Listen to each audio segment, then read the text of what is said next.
Hello everyone, my name is Kelsey Stacy and I am working on my bachelor's degree in special education and elementary education, and I'm here to give a brief history on special education laws and how they have changed throughout history. Hopefully things can only go up from here because that is what these children deserve. Before the 1960s, no one in public schools would educate any children with disabilities.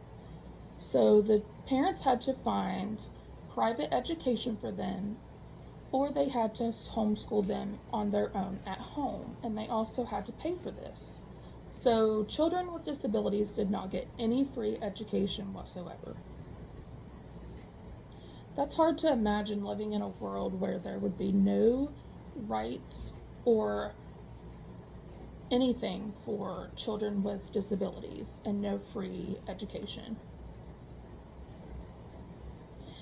In 1973, the Rehabilitation Act guaranteed civil rights to all disabled people and required accommodations for disabled students in schools.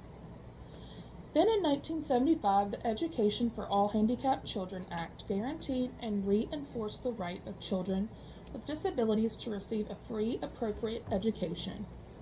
So far, this is some major breakthroughs since before the 1960s. During the reauthorization in 1997, EHA underwent a number of substantial revisions and became known as Individuals with Disabilities Education Act, which emphasized the use of individual education plans, or better known as IEPs, for all special education students. In 2001, the No Child Left Behind Act allows students to receive individual plans that will improve their learning opportunities, which was signed by George W. Bush. The No Child Left Behind Law, the 2002 update of Elementary and Secondary Education Act, effectively scaled up the federal role in holding schools accountable for student outcomes. In 2015, President Barack Obama replaced the No Child Left Behind Act with the Every Student Succeeds Act. The No Child Left Behind Act and the Individual with Disabilities Education Act are two of the nation's most important federal laws relating to the education of children.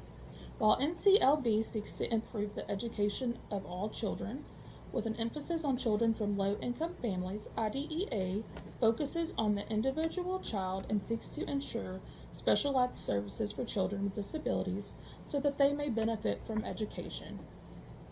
A more recent addition in history, in 2010, the Common Core State Criteria ensures that all students are prepared for college and workforce. This project produced a set of standards for what students should know and be able to do in math and English language arts, to ensure that children with disabilities are included and have access to the same challenging curriculum as their peers. Educators are now under great pressure thanks to the Common Core. I'm going to talk about a couple major court cases and decisions related to special education. A major case in special education was in 1988, the Hon Ng versus Doe. The U.S. Supreme Court ruled that a school board in California had violated the law when it indefinitely suspended a student for violent and disruptive behavior that related to his disability. The court addressed the IDEA's stay put provision, which explains that in enacting the stay put provision, Congress would intend to strip schools of the unilateral authority they had traditionally employed to exclude disabled students from school. Court also noted that the IEP is the centerpiece of the IDEA's education delivery system.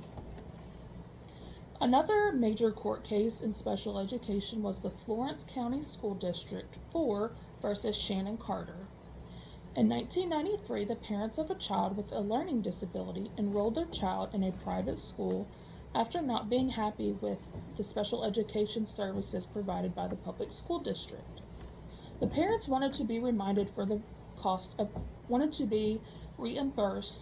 for the cost of the private school tuition from the school district because they had failed to provide the child with FAPE.